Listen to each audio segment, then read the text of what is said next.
Welcome to the Berggruen Forum. I have just one announcement. Our final Berggruen Forum of this academic year will be 2 weeks from today on April the 29th. Nikki Till from Performing Arts will be giving a presentation titled How Improvisation Can Change the World. Today is April the 15th, the date which resonates with historical significance. It was on April the 15th, 1865, Abraham Lincoln died after being shot by John Wilkes Booth at a theatre. And it was on April the 15th, 1912, that the Titanic sank after hitting an iceberg. Of course, had people been content to do these things virtually, then these tragic events wouldn't have happened. But that's why, out of an abundance of caution, we are continuing to run the Berggruen Forum on Zoom, at least until the end of the semester. And today is historically momentous in a further respect. Every April, we reserve one Berggruen Forum spot for the winner of the Phi Beta Kappa Wit and Wisdom competition, which is open to all our students. Who organised the competition, and David de Graaf, who along with Juliana and myself evaluated the entries. I'd also like to give a shout out to our two runners-up, Alpha Bar and Andrew Weikert, who we had a difficult decision to make, but in the end, we chose an essay submitted by Kayleah Aldrich. She will receive her cash prize of $250 at the honours convocation. Kayleah is a senior graduating with a BFA from the School of Art and Design, but she's also a dance minor, and her essay was originally written for Colleen while in a class on dance history. I believe this is the first time that the Wit and Wisdom winner is the work undertaken in performing arts. So I'll now hand over to Kayleah. The title of her talk is Who is Movement For? A Fight for Control on the Stage in Chicago. Kayleah. Great. Am I able to screen share? It says the host is disabled. I am sorry.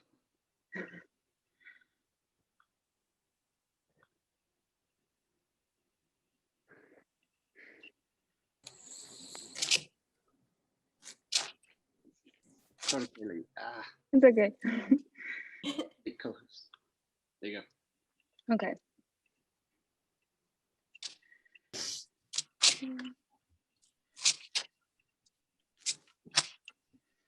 Okay. Hi, everyone. I really appreciate you all being here today. I'm excited and honored to be presenting for you. I'd like to quickly thank Colleen Wall and Dr. Westacott for assisting me throughout this whole experience. All right, to begin, I'd like to give some context.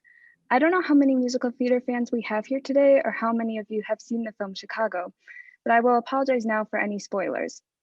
This 2002 film takes place in Chicago in the 1920s and follows the story of aspiring vaudeville star Roxy Hart after she murders a man she was having an affair with who promised her fame. The plot, quote, explores themes of celebrity, scandal, and corruption in Chicago during the Jazz Age, end quote, while the dancing is presented in the choreographic style of Bob Fosse. Now, to give context to my presentation, I'll introduce the topic by saying this. Dance can be defined as controlling one's body through space, usually having some manner of expressive content. Our bodies are vehicles to locomote through the world, to act as physical presentations of our inner self, and to be the sensory vessels by which we experience the various environments we are put into. With that being said, taking a look at the famous musical Chicago's Two Numbers, We Both Reached for the Gun, and Roxy, I see drastic differences in the domination and submissiveness Roxy inhabits in her own body. The contrasting portrayals of Roxy as a performer in this piece metaphorically present how she not only gains a confidence and control within her body, but also within herself. This regained power and confidence allows her to dictate what decisions she is going to partake in based on her own opinions and not her male lawyers. These pieces speak to the historical control men have over women in a patriarchal society. These dances also speak to the breaks away from a tightly controlled man-run culture, which focuses on gaining control over one's body, sexuality, and life. These performances highlight a push as the main performer Roxy becomes louder in voice, as well as intentional, direct, and sensual with movement. Roxy finally becomes the one in control of herself, as well as the other dancers around her, asserting her dominance. Before diving further into my analysis, I think it would help to watch these pieces together. The first, We Both Reached for the Gun, takes place at a press conference right after Roxy obtained help from a lawyer shortly after her arrest for the murder of Fred Casely. We see the reporters questioning Roxy and the lawyer's story being told to win the media over. Okay. Shut up, Tommy. Mr. Billy Flynn in the press conference rag. Notice how his mouth never moves. Almost. Where'd you come from? Mississippi, And your parents? very wealthy, Where are they now? 6 feet under But she was granted one more start. the convent of the Sacred Heart.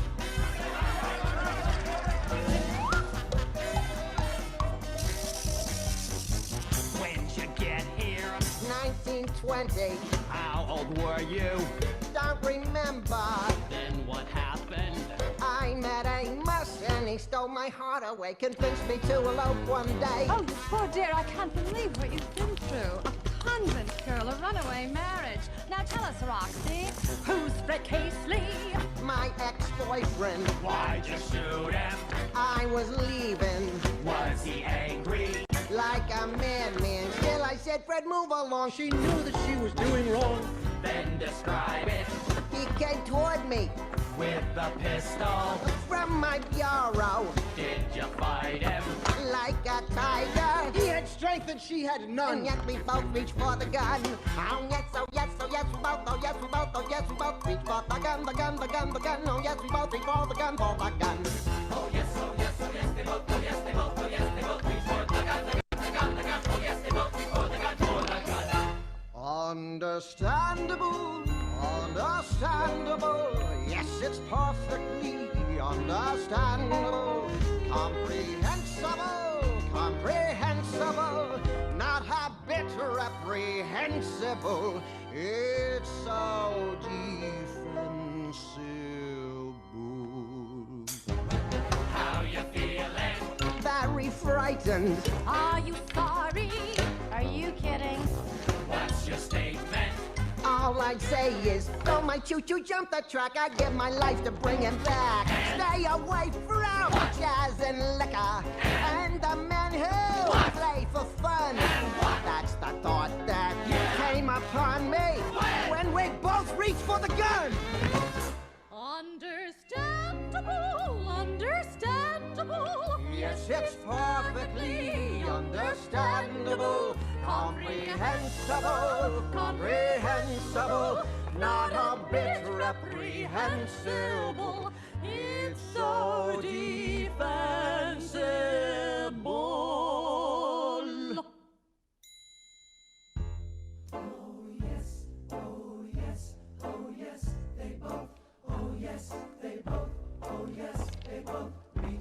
Let me hear it. A little louder. Oh yeah. Now you got it. Oh yes, they both, oh yes, they both, oh yes, they both reach for the gun, the gun, the gun, the gun. Oh yes, they both reach for the gun, for the gun.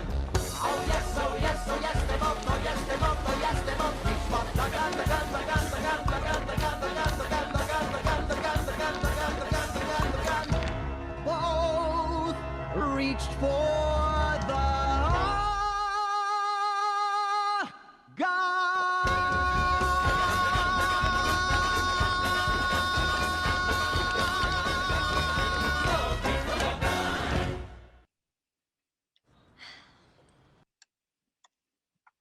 All right, I hope you all enjoyed that little bit of dance in your day today.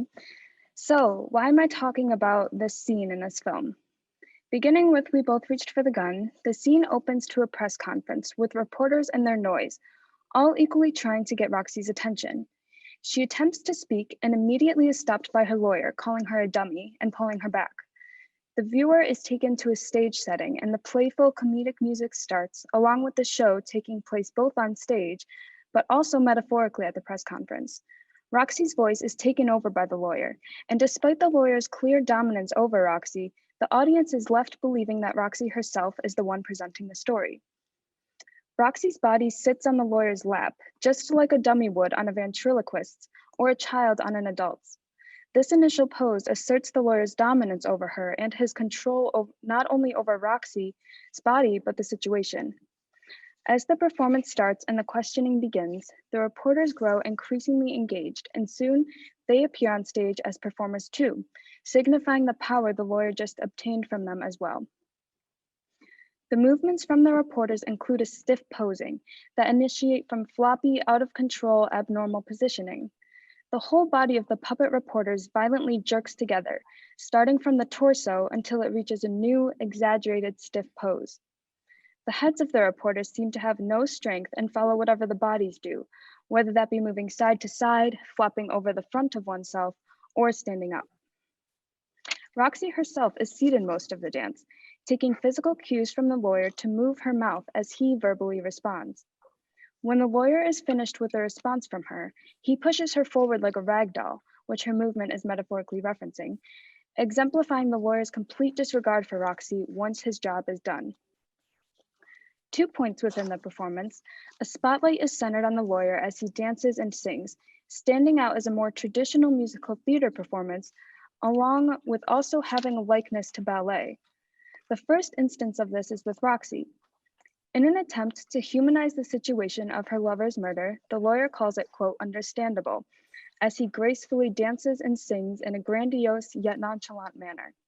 His fluid, easygoing movements are starkly contrasted by Roxy's deadweight yet controlled body. Roxy's directed passivity is exemplified here because of the lawyer's control, with her activation needing to be given up.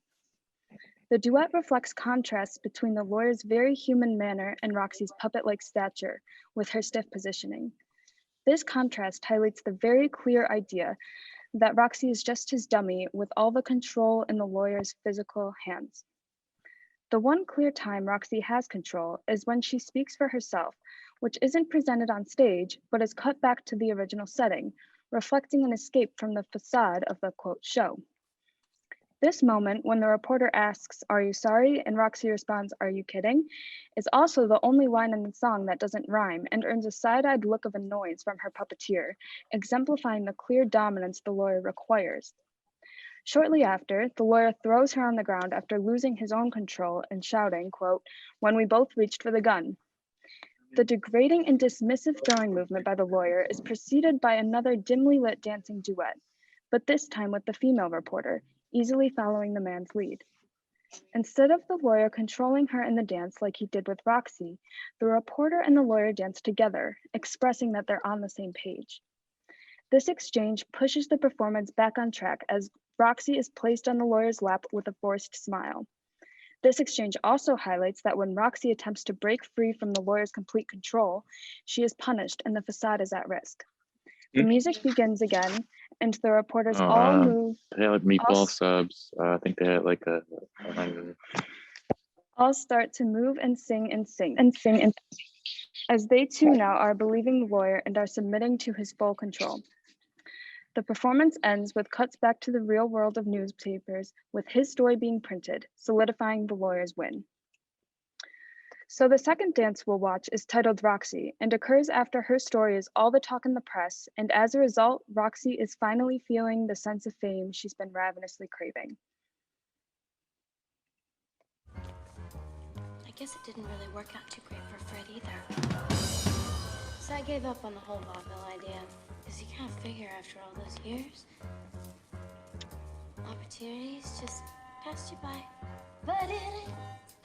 Oh, no, but it ain't. And now, if this one guy gets involved, with all this publicity, I got me a world full of yes!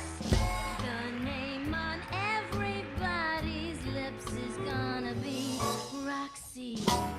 The lady raking in the chips is gonna be Roxy. I'm gonna be a celebrity, that means somebody everyone knows. They're gonna recognize my eyes, my hair, my teeth, my boobs, my nose.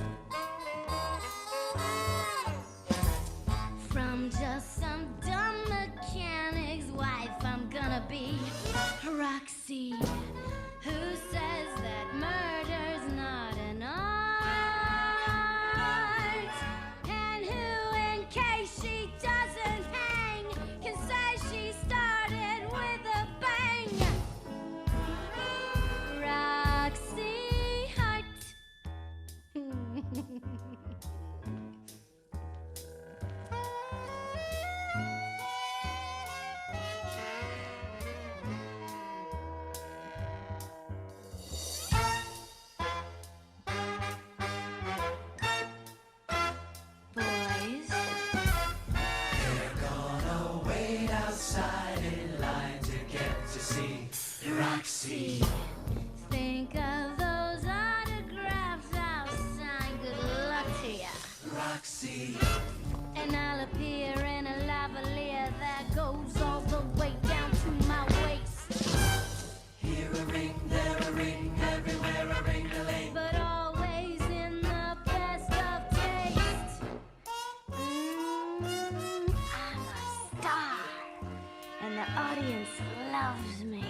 love me for loving them, and I love them for loving me.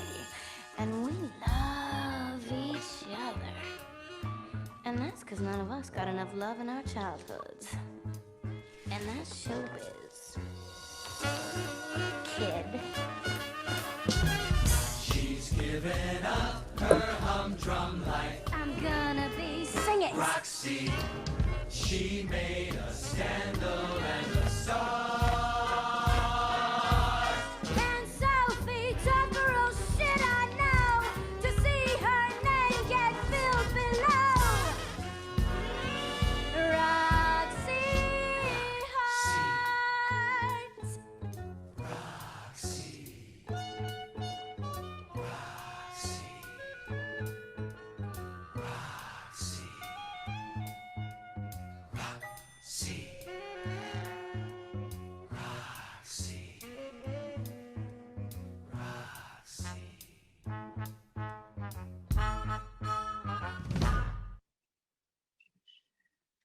CB on the beat.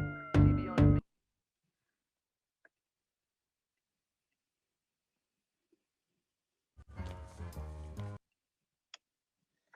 Speaking now to the inverse performance to the puppet-themed piece we just discussed is the solo performance titled Roxy. Already in the title, there's an obvious shift in who the focus is on in a more direct and authentic form. The scene opens with Roxy on stage in a silver, eye-catching show dress giving a monologue. She begins a sultry dance, proclaiming how everyone will be talking about her. The only other figures we see are the ones in the mirrors, showing Roxy's reflection. The surreal and glamorous setting highlights that this performance is solely about Roxy and is fully under her control.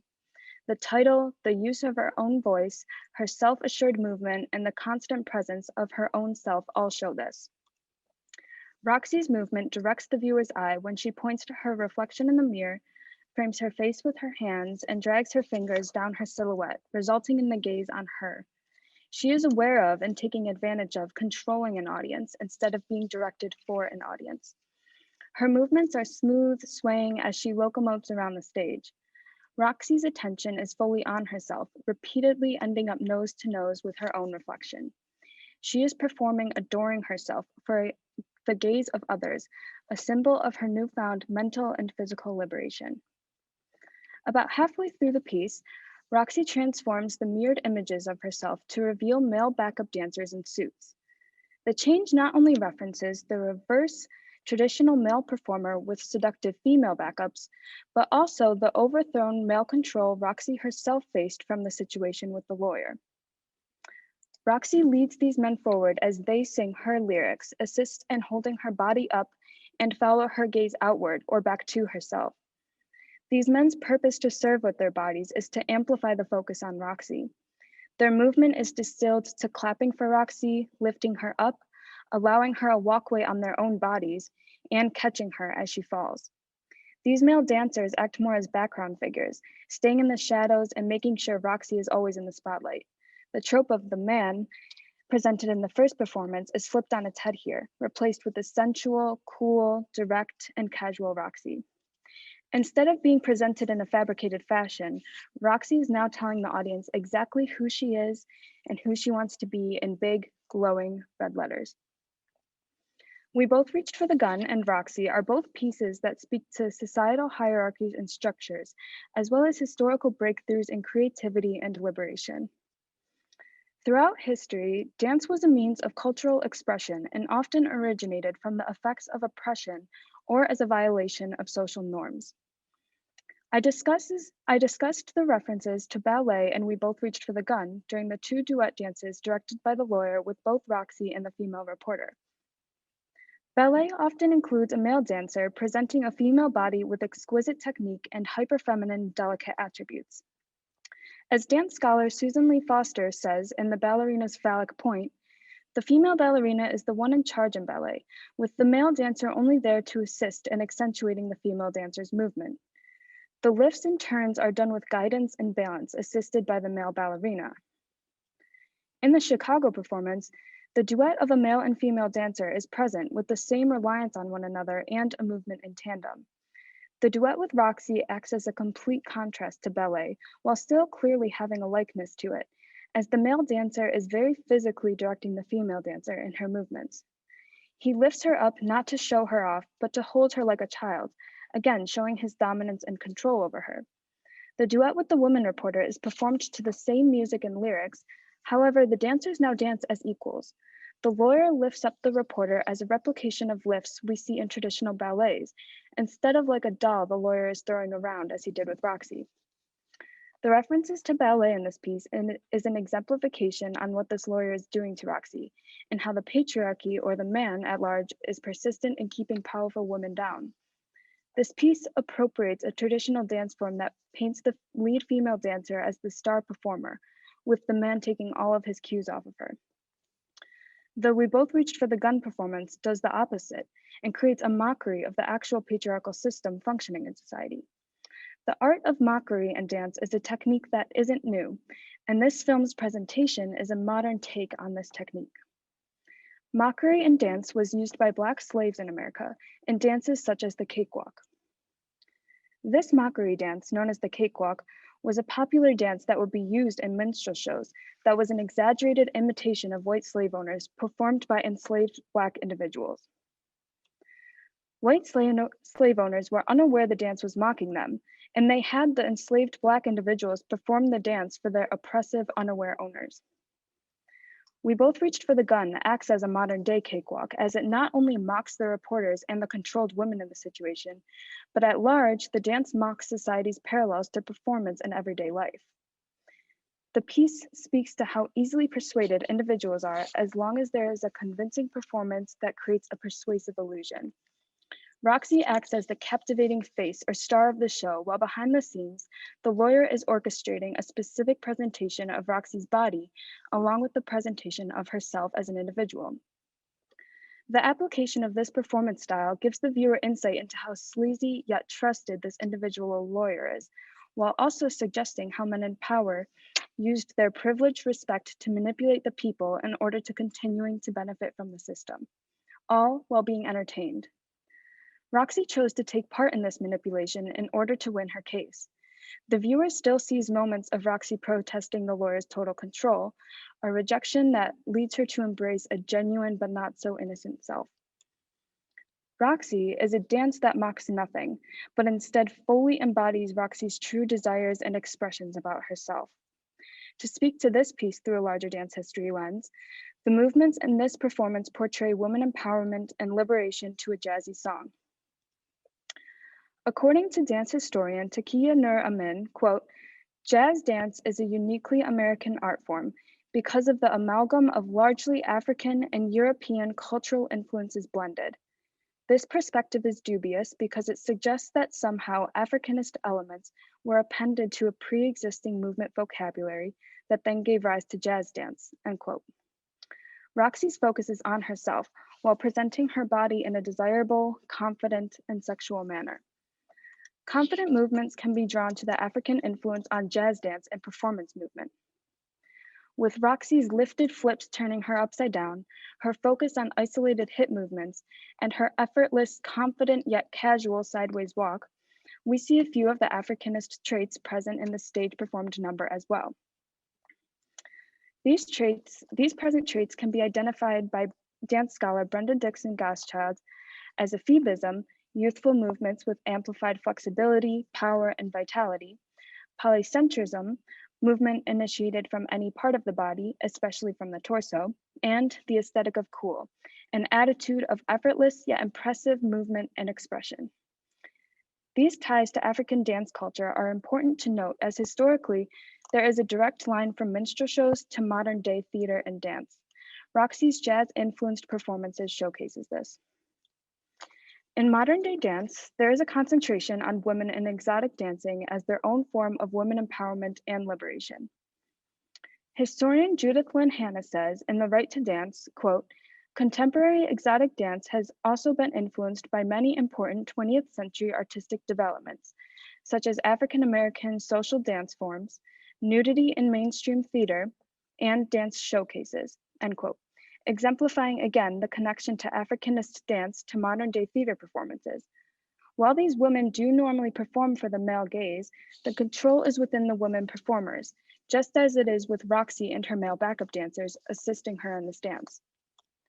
According to Hannah, here is an example of the view exotic dancers have on their work. Quote, "They feel empowered by the financial independence they achieve and talk about the increased self-confidence and self-esteem gained from successfully facing strangers and winning their appreciation. Many identify themselves as feminists and think the dancers should be the ones to decide if, when, and under what circumstances they feel oppressed." End quote. In the piece Roxy, she is dreaming about financial independence and finding success in performing for an audience. Constantly drawn to her own reflection while dancing, it is made clear Roxy feels empowered by the idea of having eyes on her. The men in this dance have their focus on her, but Roxy's focus is outward, again showcasing her self-confidence and strong identity ties to performing for a gaze.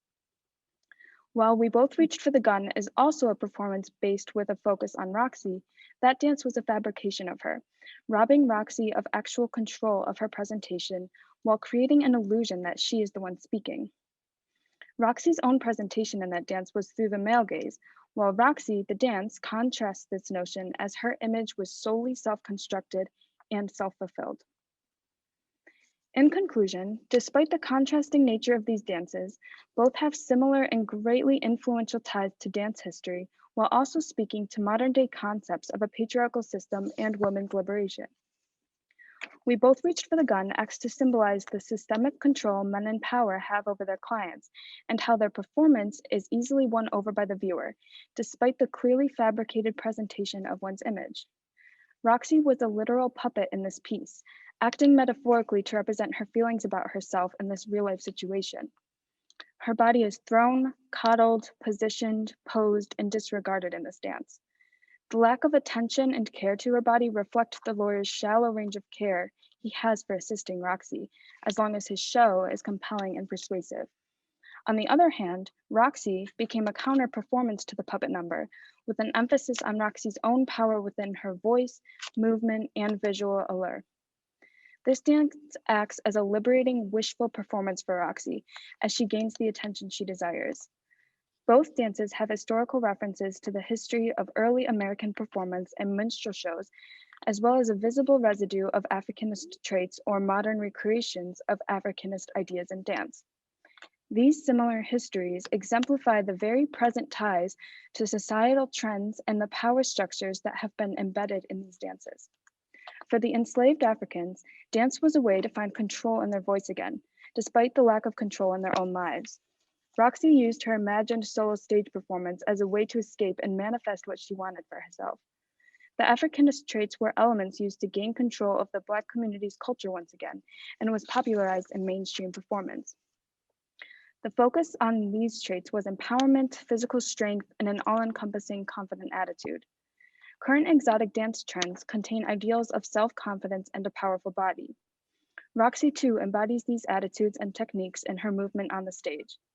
The evolution of Roxy from the first dance to the next portrays a clear shift in the control of who is presenting the show.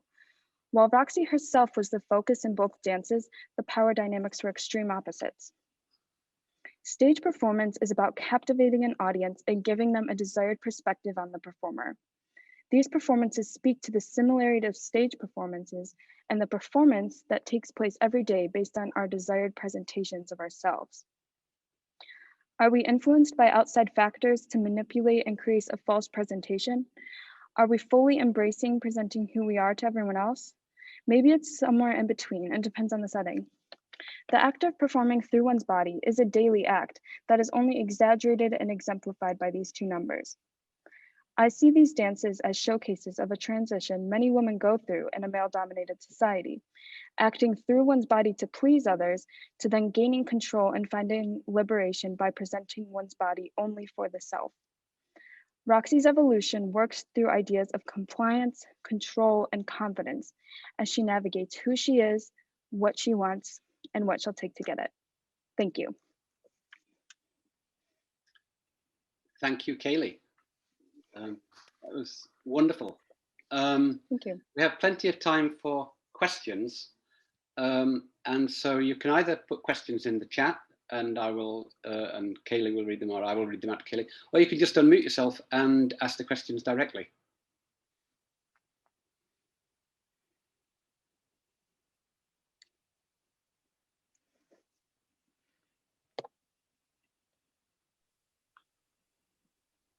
Let's hear from the dance experts. I have a question. Maureen. Kayleah, what led you to Chicago? So yeah, I was in dance history in Colleen's class, and our final project was to choose a dance artifact. And so that could have been any type of dance we see in media or in dance showcases and things like that. And I had a feeling I wanted to do a piece from a musical because I think that creates a different level from a piece in a movie or a piece at Jacob's Pillow or something like that. And I grew up in doing some musicals, so I thought it'd be interesting. And I was on YouTube searching up different videos, and I found We Both Reached for the Gun, and I immediately saw the things I could write about and the cleverness of that musical.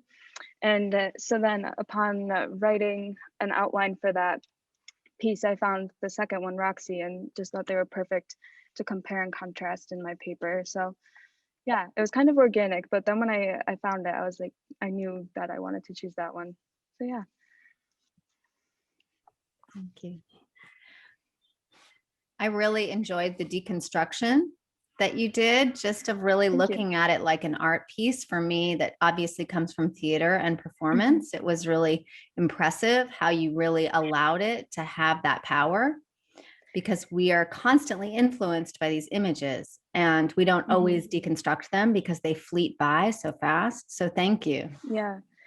Yeah, that's a big thing of what dance history taught us, is to how to really deconstruct a dance. As if you've never seen a dance before, like what does this mean to like cultural impact, and what this means based on what we know of things outside of dance, and how to apply that to viewing dance. So yeah. Kayleah, a question from the chat from Holly Dudley. How did this exploration serve you as a woman coming of age in a predominantly patriarchal society? Yeah, that's a good question. So I realized now that I wrote that piece last semester, but it's funny because my thesis now from graduation really encompasses those ideas. And in my paintings, I paint women's bodies kind of abstracted in movement forms, whether that be boxing or dancing or just exploring different body languages. And so working on that project along with refining this one, there's a lot of intersections, and I find that the base of what I am inspired by is the effects of the patriarchy and misogyny, and especially how women's bodies are viewed and often presented in media. Like in films and posters and media, it's often very sexualized, obviously, and a lot of directors are men. And it's interesting how female characters are presented. And so when I saw Roxy's character in Chicago, I definitely think the characters, both her and the lawyer, represent kind of larger bodies of people at large. So yeah, it's a hard question to summarize, but it really encompassed a lot of what I think about when I paint and when I look at art and dance and media now. And my thesis really explores the different intersections between being in a patriarchy and bodies and fitness and dance and all of the things I kind of touched on in this. So yeah, it's really assisted me. Kayleah, when you created your solo for AU Dance Theater, did this research, and I know stylistically it's obviously very different, but did the research that you were doing influence the creating of your solo or the performance of your solo? Yeah, that's interesting. I think in a kind of a way, in a distant way, I wasn't thinking about these ideas of feminism in that piece, but I was thinking about how I'm presenting my body and how I didn't want it to be sexualized, and it, because I was thinking about being in this isolated space and being feeling a lack of control, like a lot of us did in this time of isolation with COVID.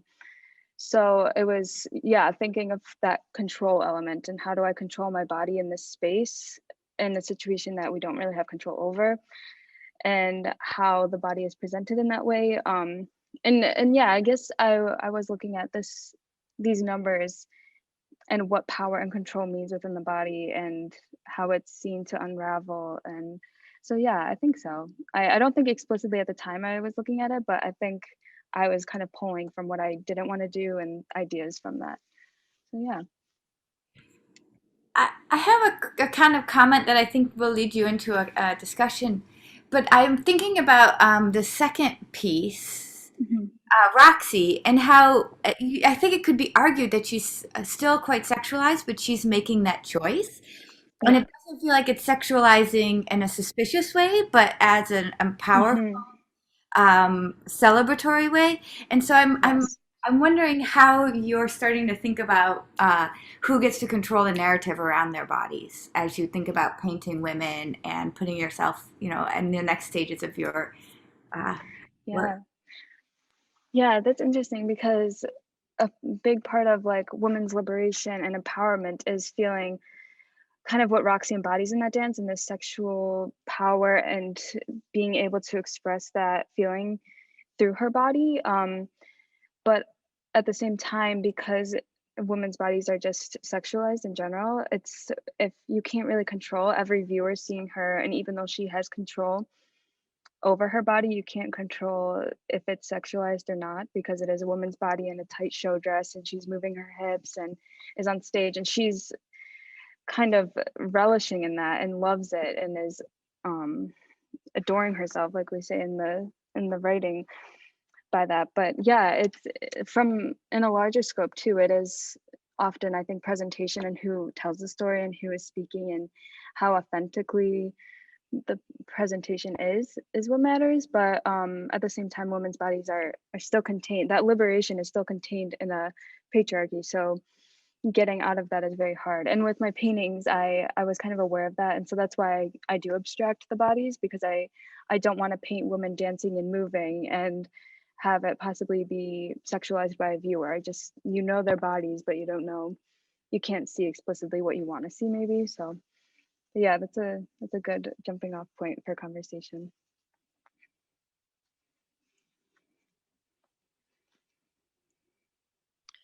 Colleen, would you mind just saying a little bit about the assignment that she wrote this paper? Yeah, I mean, I think Kayleah described it, but that at the end, towards the end of the semester, students were asked to select a dance artifact. So a dance somewhere in pop culture or in the dance history canon, and look at it through the knowledge that they had developed in dance history, and then be able to observe and describe the movement that was in the dance, and then to and make meaning from that movement for themselves. So two different people could watch the same dance and have different interpretations, but they had to be able to sort of use what was there in movement to develop their interpretation. And then connect it or link it to their learning in dance history. And so how does what they're seeing have connections, entailments, relationships to things that have happened in dance prior? So that was the assignment. And Kayleah, I mean, a lot of students did a really excellent job with that assignment, but Kayleah's was just especially robust and colorful in her fulfilling of that. So it's been awesome to see it come to this point. And Kayleah, how many drafts of that paper did you do? Well, I don't know. I wrote it and there's a lot of editing within the writing. But then when I had to transform it from something you read into an oral presentation, it went through a new draft and then a new draft after that, after I would start speaking it and realizing that I need to alter it to a new audience, because it's not just Colleen reading it anymore. So yeah, definitely probably 4-ish versions. Yeah, a lot of editing. Yeah. Bob Myers is asking in the chat, Kayleah, what are your future goals in dance and art after your MBA? Because you're returning to Alfred in the fall to do an MBA, right? Yes. Yeah, so after that, I said this at the beginning, so this might be a repeat for some people, but I hope to get a job in marketing or arts management or arts administration in some sector of the business world. But at the same time, I never want to stop dancing and making art. It's been a part of me since I was like 5. I've always had journals and was drawing, and I've always loved dancing. So I'd love to continue to do that in some way. I would definitely want to paint. I think that's something I'll definitely find ways to continue. I think I just have to find a community with dancers and continue to dance on my own like I already do, like every day. So yeah, maybe, I don't know, maybe in the future I'll open a small little business where I teach art and dance and have a little local gallery up front. But yeah, I definitely want to continue it because it, like I said, it's been a part of me since I can remember. Kayleah, I just have a comment. One of the things in the paper that I really liked was that towards the end, when it gets a little bit philosophical, and because the dilemma that you were just talking about a moment ago in response to what Colleen said, where on the one hand, Kayleah, on the one hand, not Kayleah, Roxy, Freudian still there. On the Roxy is sort of owning herself, and she's being herself, and she's authentic, and that. At the same time, she's still a sexual object, you know, presenting herself as a sexual object to an audience of men. In that sense, there's a limitation on her liberation. But in a sense, the dilemma there is the dilemma faced by certainly by every artist and writer. On the one hand, the striving for authenticity and genuine self-expression. On the other hand, awareness that you are always presenting to an audience, and to some extent, your success is judged by your success with that audience. And I don't think there is an easy solution to that dilemma. Actually, it's just it's the human condition.